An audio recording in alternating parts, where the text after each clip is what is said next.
What's up, YouTube? I'm back with another reaction video today. Today, I'm going to be reacting to the the Bears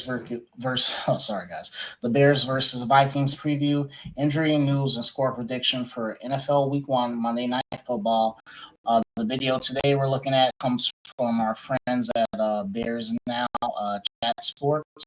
That channel, they run multiple sports channels for NFL, NBA, and I believe maybe even hockey as well as baseball. So shout out to those guys. Shout out to the particular lead of this channel, Harrison Graham. I've been keeping up with him since the channel started. He's a pretty cool guy. He's grinding on the channel. I think a year or two ago he had his first son. So shout out to Harrison Graham and the team over there at Chat Sports. I want to get into the video today, look at what he has to say, get my own commentary, and just we're a few days away from next Monday, the 8th, for first season of Bears football with our new coach Ben Johnson. Looking to turn the team around. Last y'all knew Eberflus was a lame duck coach. He was going to be on his way out. Let's see what happens this season. Potentially, even if this season doesn't go well, we could be looking at Ryan Poles also being let go this season. So we're going to get into the video right now.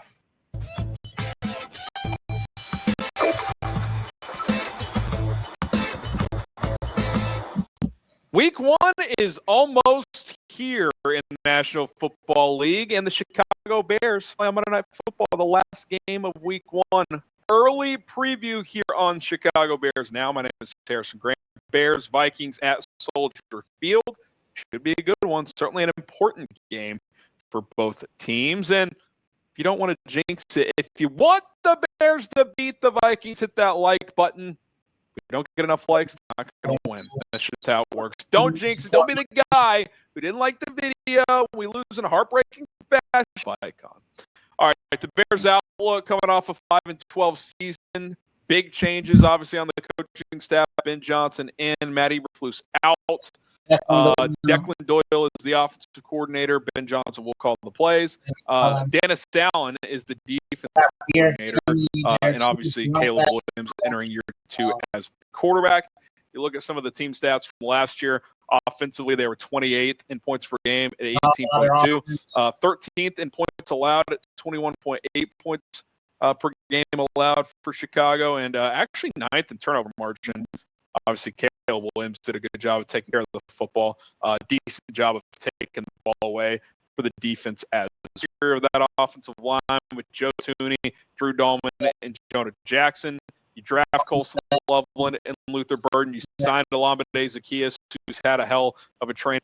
I just want to say, I was shocked. I was thinking, the third guy to make himself stand out past Rome and DJ would be Luther Burden, who was drafted in the second round after. I'm not sure if he was drafted before or after, whatever the case be, from Ozzy Trapio. But Olamide Zaccheaus, man, is making a strong out of preseason. I think he's the third wide receiver, and then Luther Burden. I'm assuming will come out of special packages or, depending on injury or what happens during the course of the season. But right now, Olamide has that on lock. Okay, yeah, we signed Grady Jarrett and Dio defensive line as well. Okay, the Vikings outlook coming off a 14-3 season. Their coordinator still in place: Kevin O'Connell, Wes Phillips, and Brian Flores as well. KOC does call plays offensively. The big change, obviously, J.J. McCarthy will now be the starting quarterback as Sam Darnold signed with Seattle in free agency. Last year, Minnesota was 9th in points per game offensively at 25.4, 5th in scoring defense, giving up less than 20 points per game there at 19.5, 5th in turnover margin as well at plus 12 for the season. They had a hell of a year before flaming out in the first round of the playoffs. Notable roster additions: they add Jordan Mason via trade to pair with Aaron Jones. They just traded for Adam Thielen, which is big, with Jordan Addison suspended. Willie Fries kind of like the Bears. They've rebuilt their interior offensive line. They add Jonathan Allen and Javon Hargrave on that defensive line in free agency, and then they bring in Isaiah Rodgers to be one of their starting outside corners. Both teams have had notable change. I mean, for Minnesota, you go from Sam unknown. They beefed up their offensive and defensive lines. The Bears obviously just gutted their coaching staff, added a lot of pieces on both sides, rebuilt their interior offensive line as well. So it's going to be interesting to see how these teams look. It'll probably look pretty notably different for each team compared to last season. Subscribe and join us because we will be live for every single game, starting with Bears Vikings on Monday Night Fix, maybe even 5:30. It's going to be a fun first game, a lot of anticipation leading up to it. So I'm certainly going to have the kind of jitters. So we'll probably go live pretty long before the game to get you guys ready for kickoff, and then we'll have live play-by-play action. Plenty of content between now and then as well, so hit that subscribe button. Okay, some injuries to watch for the Bears, and we won't have the first injury report until I believe Thursday. Usually it's Wednesday, but with this game being on Monday night, Johnson, his status is up in the air as we're filming this. Jaquan Brisker got nicked up the other day in practice. By the time we're watching this, we may have a clear answer on him. Hopefully he's good to go. TJ Edwards, Austin Booker, who is on IR. A little update there, so he won't be playing. Kyle Nungai and Roshan Johnson, a couple of running backs who have been banged up as well. For Minnesota, don't have to play Jordan Addison. He is suspended. Jalen Naylor's been dealing with the hand injury. We'll see what his status is. Andrew Van Ginkel's missed a couple weeks of practice. Sounds like he's probably good to go. Health issue. So not sure what's going on there with the veteran safety, but a few notable names to watch. Again, we'll have the first official injury report later this week. Okay, who has the edge? Head coach. You'd have to give it to Kevin O'Connell. He's one of the best young head coaches in the NFL. Yeah. I believe Ben Johnson will enter that stratosphere. I know you guys do as well. End of the day, though, this is Ben Johnson's first game. We haven't seen him coach a play as a head coach. Liked what I saw in the preseason, but this is a completely different deal. And you're going up against a head coach who's pretty established. Sure, he had in the regular season. He's got a 14-win season under his belt. He's got a 13-win season under his belt. He's done a pretty hell of a good job in his 4 seasons in Minnesota. So I think 3 seasons, 4 seasons, I don't even know. So regardless, he's doing a great job, and we're hoping Ben Johnson can get to that level and surpass him. Okay, quarterback is as established at his position as Kevin O'Connell is as a head coach, but Caleb Williams played his entire rookie season. Had some ups, had some downs. Certainly wasn't pretty at all times, but a lot of reps, a lot of value there. And now, pause real quick here and say, I hate the narrative the national media has put out about Caleb. How they dropped the story like after the whole season late about his dad wanting like ownership stake, or maybe stake in the team. Not even that. I don't think that was it. I think it might have been the whole like he didn't want to come to Chicago, which rightfully so is if his honest opinion, I'd rather that be the truth than not, because he's aware, his father or his family or his agents, that Chicago has been a mess for the last 30 to 40 years. We have not been a good franchise, and that's the honest answer, and saying anything else would be a lie. And that's come from mismanagement of coaches, players, and upper management, including the GMs and assistant GMs or whoever else is in the organization, the president. So that's just being honest. And the McCaskey family hasn't been doing a great job. That's just the honest truth. And the kids got in a raw deal. And his stats, I think, aren't the greatest, but they're definitely not the worst. They're the best we've probably seen from a Bears quarterback in a long time for a season, especially with multiple assistant coaches being fired, changes in who the play caller is, his OC, Eberflus being fired mid-season.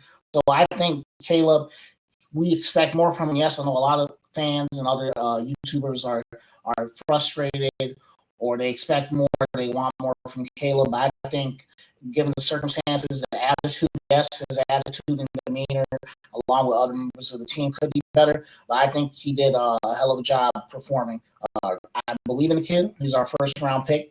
And I think this season we're going to see a hell of a lot better than what the stats show on the screen. 3,500 yards, 20 TDs, 87.8 QBR, and rush yards 489. So that's all I want to say. I think if you're not I only follow the Bears because that's my favorite team. That's my city. That's where I'm from. So that's the team I keep up with, and I'm all Bears, and I'm pretty good at keeping track about what the team's doing and the players. So I know when there are BS narratives that don't track or aren't making that much sense when national media puts it out because they don't follow the team like us fans and other YouTubers and content creators do. So it's just fluff, not really truth, but let's keep going. He's got a lot of pieces around him. He's going to J.J. McCarthy. Caleb Williams showed enough last year where I will take him over J.J. McCarthy, who has taken 0 snaps up to this point. Could this change by the time we play the Vikings the second time? Sure, maybe J.J. is better than Caleb. I don't see that to be the case, and based on what we have so far, there's no way of even thinking or knowing that would be the case. Okay, skill positions. For this game, it's the Bears. I think Jordan Addison's out. I would say wide receiver, tight end. I'm not running back. Swift is okay. He's like a B minus C plus running back to me. I'm not a fan of the speedsters, elusive types. I'm more of a what's his name is Henry from the Titans. Running back like a bruiser, a freight train type of rusher.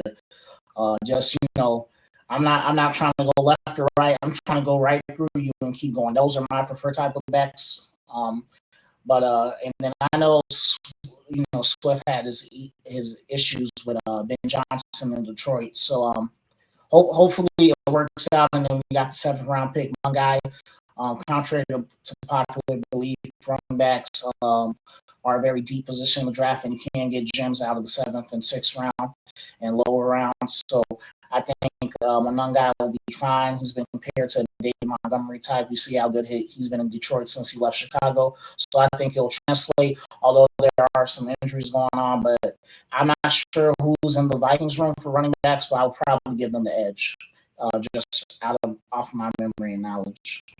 Absence tilts the scales in the Bears' favors here, and the Bears' favor. And DJ Moore, Rome Odunze, Olamide Zaccheaus, and Luther Burden, 4 guys who on any given week can have a big game. 2 tight ends that can have big games as well, and Cole Kmet and Colston Loveland. So that's 7 weapons offensively at the running back, receiver, and tight end positions that you feel good about. Don't get me wrong, the Vikings still have good talent. Aaron Jones and Jordan Mason should be a good pairing. Justin Jefferson and Adam Thielen. TJ Hawkins. But 2 tight ends. They have 4 good receivers I feel good about. Jordan Addison is out. If Jordan Addison was playing in this game, I'd probably put it in the push category, whereas the Bears may have more volume, but that trio at receiver with Addison, and the second time the Bears faced them with Thielen as the 3, that's going to be a tougher task. But with Jordan Addison absent, one of the best number 2 wide receivers in the NFL. All right, guys, today's show is sponsored by Prize Picks. Football is back as the opening weekend of college football is rolling along, and the big boys will get going soon as well. It's very easy to play Prize Picks as you just pick more or less on stat projections on 2 to 6 player lineups. If you get your lineup right, you can win up to 2,000 times your money. And by the way, for week 1, for the big fellas, got an awesome deal for you guys. Dak Prescott. He's going to have to put up big yardage this year. Well, how about half a passing yard? You take the more on that, pair that with something else, up to 6 players or just a 2-player lineup. That's probably what I'll do with you being halfway home to a 2-player lineup win here. Pair that with something else you like and set your lineup today. The only thing you can't do here is pick another Cowboys player. You'd have to pick a player on a different team, but you can pick a player in a completely different sport. You want to put a Cubs player in your lineup? You can do that. prizepicks.com/CLNS. Download the PrizePicks app today. Use code CLNS to get $50 in lineups after you play your first $5 lineup. That's code CLNS to get $50 in lineups after you play your first $5 lineup. It's PrizePicks. Run your game. Okay. Offensive line. I'll go push. I think the ceiling of the Bears is probably a little higher, believe it or not, but a lot of those guys in Minnesota, or both tackles in Minnesota, pretty established. We'll take a look at theirs in a second. Jones' only problem. Darnell Wright had a good but not a great camp, and obviously left tackle's been an issue. Let's just be honest, and that's an important position. I think the Bears' interior is better than the Vikings as we look at Minnesota's now, but I think the Vikings' tackles are better. So, I think that's kind of a net push. There, Christian Darrisaw is a stud. He's a lot better than Braxton Jones. Brian O'Neill, Darnell Wright, probably close because O'Neill's getting up there in age. Wright is still ascending. I do like the Bears interior a little bit better, but if Jackson hits, Ryan Kelly's a good vet. Will Fries was having a great year last year before the injury as well. I think both units will be good, but both units have 1 to 2 questions. The big question for Minnesota is, can Donovan Jackson hold it down on the inside? And then for the Bears, what does left tackle look like? Is Braxton good enough? We're going to find out. Okay, defensive line, definitely. Yeah, I hope the Bears. I think this is the biggest gap on this team. And I actually like the Bears' defensive tackles, but I just really like what Minnesota has with Jonathan Allen. You got Redmond at nose tackle, Hargrave, and that's not even including the edge guys here who are the real studs. Jonathan Grenard, Andrew Van Ginkel, Dallas Turner, who came on late last year. They got like 6 or 7 studs that are going to rotate in on the defensive line. Again, I like the Bears interior. I think Grady Jarrett's a nice pickup. Dexter's a good player. Andrew Billings can play the run well. We'll see if Turner or Williams offer anything. Need Montez Sweat to bounce back. And, we're hoping for Dio Adengbo. Didn't show much in camp, but they paid him to be a good player. So we'll see what happens there. But I think the Vikings have a clear edge on the defensive line. Clear edge. And we know Flores, despite that, is still going to blitz a lot. So, it's going to be a challenge for Caleb, this offensive line, and Ben Johnson to combat. Okay, linebackers. I'll go push. I think both units are good. Brian Cashman's a really good player. Ivan Pace is solid. Name recognition, you would give it to the Bears with TJ Edwards and Tremaine Edmonds, but what version of TJ Edwards are you getting? Or Tremaine Edmonds are you getting? Is TJ Edwards going to keep the ball rolling like he has the last couple of years? I would think so. Gun to my head, if I had to pick, I'd probably lean Bears, but Cashman's been really good, so I'll go push on this one. All right, secondary, Bears with an asterisk. We're filming this on Thursday. You guys might be watching Sunday or Monday, so maybe we have more news. Again, we won't have the full injury report till Thursday, but last time Ben Johnson gave us an update on Jalen Johnson, he said, Week 1 has been the target date. We'll see. That feels like a coin flip to me. And even if he does play, probably not going to be full go. He could even be on a snap count. So if Jalen's out, I might lean Minnesota secondary, although they have questions at corner as well. But if you have to go with Nashawn Wright and Tyreek Stevenson as your outside corners, even if both your safeties are good to go and Kyler Gordon, along with Brisker and Byard, your outside corners, that could be a challenge. So if Jalen's out, that makes the task a lot tougher. I don't know how you slow down Justin Jefferson without double and triple teaming him. Special teams, I'll go Bears. The kicker and punter statistically were better than the Vikings last year. Returner, that kind of can vary from year to year, so we'll see what happens there. Sounds like the Vikings are going to have a UDFA punt returner, so that's a bit of an unknown. But Cairo Santos and Torrey Taylor had better years than the Vikings kicker and punter in 2024, so I will give the Bears the slight edge there. So there you have it. Predict the score. Bears-Vikings. Who wins and what is the final score going to be? My early prediction is Bears 24, Vikings 21. I think this game could get ugly. I think it could be. I'm going to go Bears 27, Vikings 14. That's my score prediction. A bit of a slugfest early, but I do think also the Bears offense may have to pick up the steam a little bit just because the Bears' lack of a pass rush could be an issue. So low mid-20s is where I see this game won. Could be first to 20 wins. So we'll see how it goes. But 24-21, we'll do another preview before the game actually gets here with updated injury report and some key matchups and stuff like that. So be on the lookout for that. Hit that subscribe button, turn on notifications. We will continue to get you guys ready for week one with daily videos and updates on Chicago Bears Now. But that's pretty much the end of the video. I want to say shout out to Harrison Graham again from the Chatsports for Bears Now. Shout out to their channel, everything they're doing over there. Just like, share, comment in the comment section. Tell a friend, guys. We're keeping up the content, and I appreciate you guys for watching. And we'll be back with another video probably later today. So yeah, thanks.